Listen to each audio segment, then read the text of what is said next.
think the big difference, especially from the police service to being a development advisor, is that you're not hands-on, you're not in charge, you're not doing things.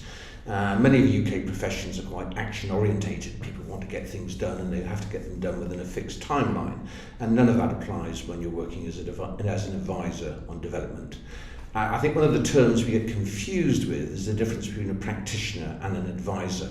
And actually I think it's the same issue, it's the same set of tasks, it's just they're done to a different methodology, they're done at a different pace.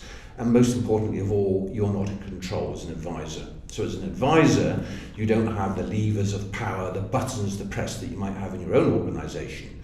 Instead, you're working in an upwards direction, you're influencing, you're trying to get things done at a much slower pace. And if you're highly goals orientated, it's probably the wrong job for you. I think the first thing is that you have to have the technical skills, of course, to be able to offer advice in the longer term. But actually, it's far more about interpersonal skills than technical skills. You have to be able to get on with people. People who come from a different cultural background, a different context you may be operating in.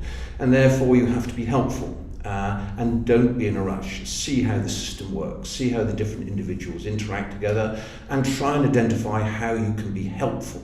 Being helpful is probably more important than anything else. And don't be in too much of a rush. Development by its very nature is a long-term process. And if you push things too quickly, you'll probably lose credibility and you'll almost certainly not achieve any sustainable end products. Well, there's a difficulty there, isn't there? Because you're quite right to say there's an issue of quarterly reporting to be done, progress to be shown, targets to be met, all of which is important.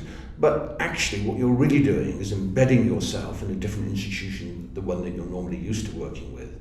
And there is where the major impact has to be made. So you can't push people any quicker than they're ready to go. And it may well be that there's capacity weaknesses either corporately or individually within that particular institution, which just doesn't allow it to go at the pace that the funder actually requires.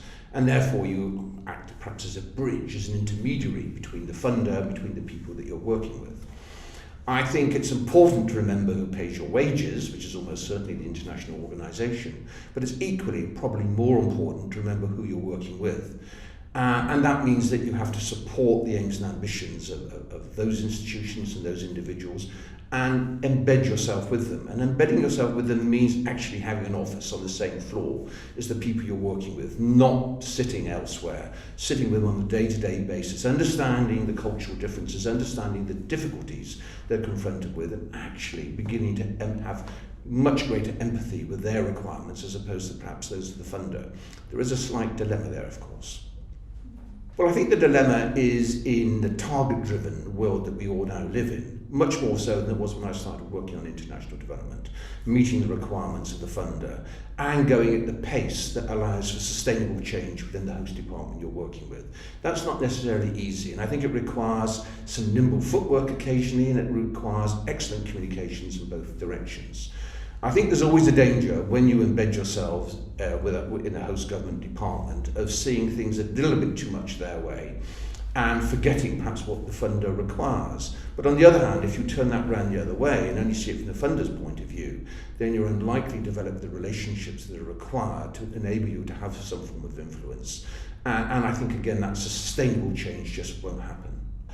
I think it's all about patience. Going slowly, sticking with it. I mean, you have to have the patience of a saint sometimes, because the lack of progress, what appears to be no progress at all, might be quite obvious, particularly in the beginning of a longer term programme.